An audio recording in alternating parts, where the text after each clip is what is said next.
मुंबई महानगर क्षेत्रातील झोपडपट्टी पुनर्वसनाच्या दृष्टीने महत्त्वाच्या टप्प्यावर असलेल्या ठाणे झोपडपट्टी पुनर्वसन विभागाच्या मुख्य कार्यकारी अधिकारी पदाच्या प्रभारी पदावर ठाणे महापालिकेचे अतिरिक्त आयुक्त संदीप माळवी यांच्याकडे सोपवण्यात आला असून गुरुवारी त्यांनी हा पदभार स्वीकारत विभागातील प्रलंबित आणि सुरू असलेल्या कामांचा सविस्तर आढावा घेतला।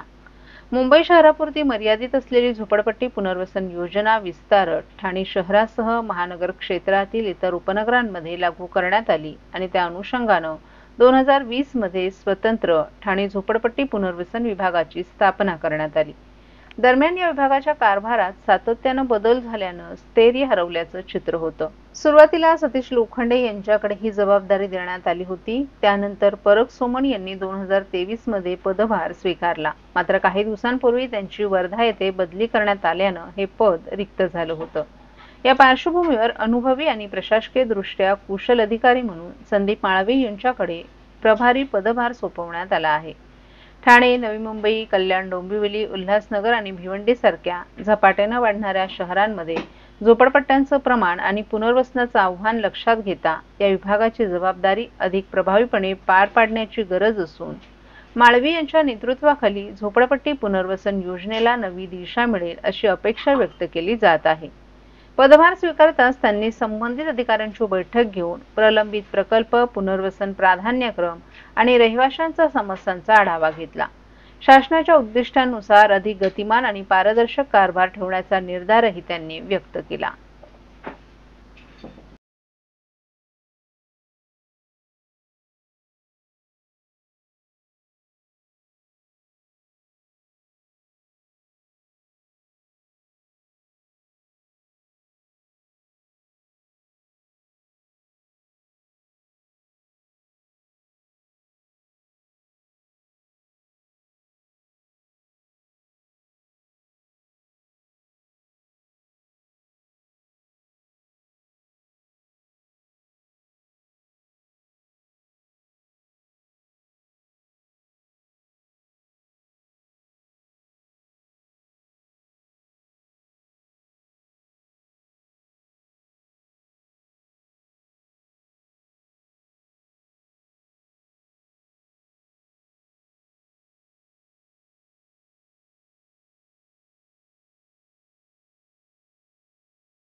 जिल्हा परिषद ठाणे अंतर्गत काल शिपाई संवर्गातून 22, वाहनचालक संवर्गातून 2 असे एकूण 24 कर्मचाऱ्यांना कनिष्ठ सहाय्यक वर्ग 3 या पदावर पदोन्नती देण्यात आली आहे। या पदोन्नतीविषयी माहिती देताना उपमुख्य कार्यकारी अधिकारी अविनाश फडतरे यांनी कार्यक्षमतेच्या आधारे पदोन्नतीची ही प्रक्रिया पारदर्शकपणे राबवण्यात आली असून समुपदेशनाने पदोन्नती प्रक्रिया पार पाडली असल्याचं सांगितलं। या पदोन्नतीच्या निमित्ताने जिल्हा परिषदेचे मुख्य कार्यकारी अधिकारी रोहन घुगे यांनी सर्व नवपदोन्नत कर्मचाऱ्यांचं अभिनंदन करताना पदोन्नती ही केवळ पदवृद्धी नसून आपल्या सेवाभावाला, प्रामाणिकपणाला आणि कार्यक्षमतेला मिळालेली पावती असल्याचं सांगितलं। नवीन जबाबदाऱ्या ही संधी आहेत। जिल्हा परिषदेच्या प्रगतीला हातभार लावण्याची आपण सर्वांनी एकजुटीनं जिल्हा परिषद ठाणेची कामगिरी अधिक समृद्ध आणि उल्लेखनीय बनवावी हीच आपली मनपूर्वक शुभेच्छा असल्याचंही त्यांनी सांगितलं। यावेळी उपमुख्य कार्यकारी अधिकारी प्रमोद काळे, कार्यकारी अभियंता प्रकाश सासे, शिक्षणाधिकारी बाळासाहेब राक्षे, जिल्हा आरोग्य अधिकारी डॉक्टर गंगाधर परगे तसंच जिल्हा परिषदेचे अधिकारी आणि कर्मचारी मोठ्या संख्येने उपस्थित होते।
ठाण्याचे आमदार संजय केळकर यांनी ठाण्यातील कोटनाका येथील जिल्हाधिकारी कार्यालयातील आवारात असलेल्या शिधावाटप कार्यालयाला अचानक भेट दिल्यानं अधिकाऱ्यांची चांगलीच धावपळ झाली.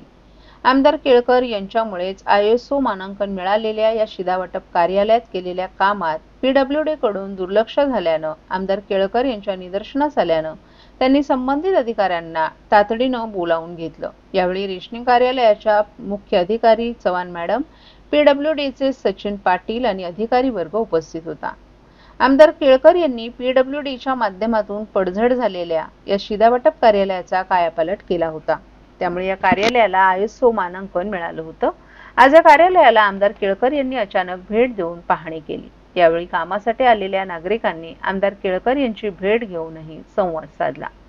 या कार्यालयात पाहणी करताना केळकर यांना बाथरूमची दुरावस्थाही दिसून आली. तसंच पत्रे, स्लॅबची वरून गळती सुरू असून या कार्यालयाच्या आवारात असलेलं जांभळाचं झाड पडायला आले आणि ते कार्यालयावर केव्हाही पडू शकतं. शिवाय मधल्या वाटेवर पेवर ब्लॉक लागणं आवश्यक असल्याचंही केळकर यांच्या पाहणी दरम्यान निदर्शनास आलं. तसंच त्यांच्या परिसरात त्यांना घाणही दिसून आली. या सर्व बाबी पाहणी दरम्यान निदर्शनास आल्यानंतर आमदार केळकर यांनी PWD अधिकाऱ्यांवर संताप व्यक्त केला. तातडीनं ही सर्व कामं पूर्ण करावीत अशा सूचना त्यांनी यावेळी अधिकाऱ्यांना दिल्या.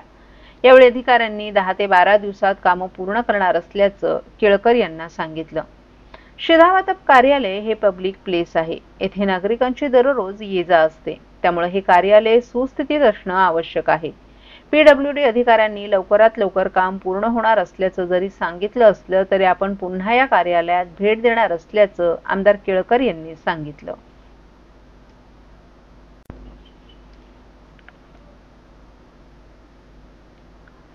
ठाण्याचे आमदार संजय केळकर यांच्या जनसेवकाचा जनसंवाद हा उपक्रम ठाण्यापुरता मर्यादित न राहता मुलुंड, घाटकोपर, दादर, बदलापूर, दिवा, डोंबिवली, कल्याण, पनवेल आणि खोपोलीपर्यंत याची ख्याती पोहोचली आहे.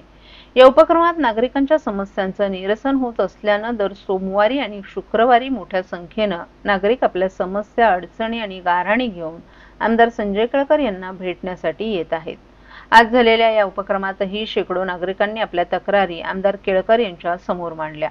परांजपे स्कीममध्ये फसवणूक झालेल्या सदस्यांनी आमदार केळकर यांची भेट घेतली. तसंच आधार कार्ड, शाळेतील ऍडमिशन होण्याबाबत, फी कमी करण्याबाबत, रेशनिंग कार्ड, ॲग्रीमेंट, रजिस्टर नोंदणी, कामातील प्रमोशन, ठाणे महानगरपालिका कर्मचारी, ठाणे महापालिकेचे कळवा हॉस्पिटलमध्ये कंत्राटी पद्धतीने सेवेत असलेले कर्मचाऱ्यांना कायम सेवेत घेण्याबाबत, धर्मवीर नगर फेज 2 येथे रस्त्यावरील पथदिवे, विकासकांनी केलेली फसवणूक, बाळकोम येथील अवजड वाहन पार्किंग, महानगर गॅस जोडणी, दिवा येथे अंगणवाडी संख्या आणि महिला पोलिसांची संख्या वाढवणं असे अनेक विषय आमदार केळकर यांच्या समोर मांडण्यात आले. त्यातील काही विषय केळकर यांनी संबंधित अधिकाऱ्यांशी बोलून तिथेच सोडवले.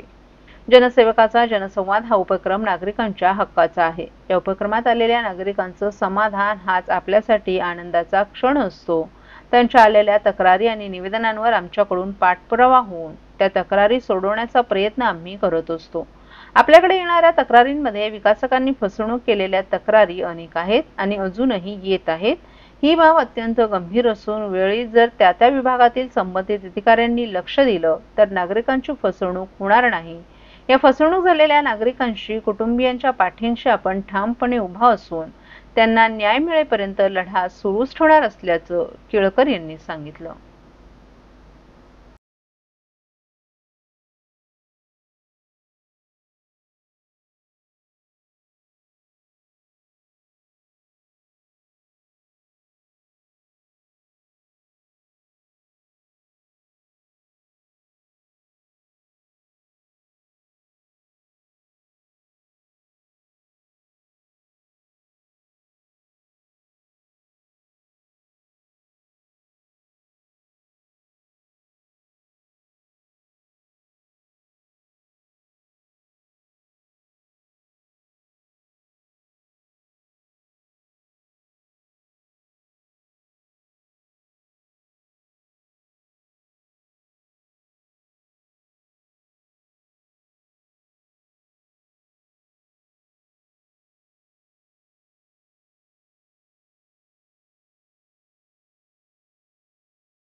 घोडबंदर मार्गावरील आनंदनगर ते कासरगोडोली दरम्यान उड्डाणपुलाचं काम सुरू आहे. त्यामुळे एकेरी मार्गाद्वारे वाहतूक सुरळीत ठेवण्याचा प्रयत्न वाहतूक विभागाकडून केला जातोय. परंतु मुसळधार पावसामुळे या रस्त्यावर मोठ्या प्रमाणात खड्डे पडले असून या मार्गावरील वाहतूक संथ गतीनं सुरू आहे. परिणामी या मार्गावर वाहनांच्या रांगा वाढल्यात. ठाणे वाहतूक विभागाकडून नागरिकांना पर्यायी मार्गाचा वापर करण्याचं आवाहन करण्यात आले. घोडबंदर हा भाग वाहतुकीसाठी महत्त्वाचा मानला जातो. त्यामुळे गुरुवारी घोडबंदर मार्गावरील आनंदनगर ते कासरगोडोली दरम्यानच्या उड्डाणपुलाचं काम हाती घेण्यात आले. या कामादरम्यान वाहतुकीला कोणत्याही प्रकारचा अडथळा निर्माण होऊ नये म्हणून वाहतूक विभागाकडून एकेरी मार्गाद्वारे वाहतूक सुरळीत ठेवण्याचा प्रयत्न केला जातोय. परंतु या मार्गावर पावसामुळे खड्डे पडलेत. त्याचा फटका वाहन चालकांना बसत आहे. खड्ड्यांमुळे या मार्गावरील वाहतूक संथ गतीनं सुरू आहे. त्यामुळे गुरुवारी रात्री 3 हातनाका ते माजिवडापर्यंत वाहतुकीची कोंडी झाली होती. या कोंडीचा फटका शहरातील अंतर्गत मार्गावर देखील बसला. या पार्श्वभूमीवर मोटर, रिक्षा, बस चालक तसंच दुचाकीस्वार यांना पर्यायी मार्गाचा वापर करावा. आनंदनगर जंक्शनहून डावीकडे वळून परदेशी बाबा चौकाहून उजवीकडे 7 यार्ड स्कूलवरून उजवीकडे टायटन रुग्णालयाकडून डावीकडे इच्छित स्थळी जावं. या पर्यायी मार्गांचा वापर करून वाहतूक कोंडी टाळण्यास हातभार लावावा असं आवाहन वाहतूक विभागाकडून नागरिकांना करण्यात आले.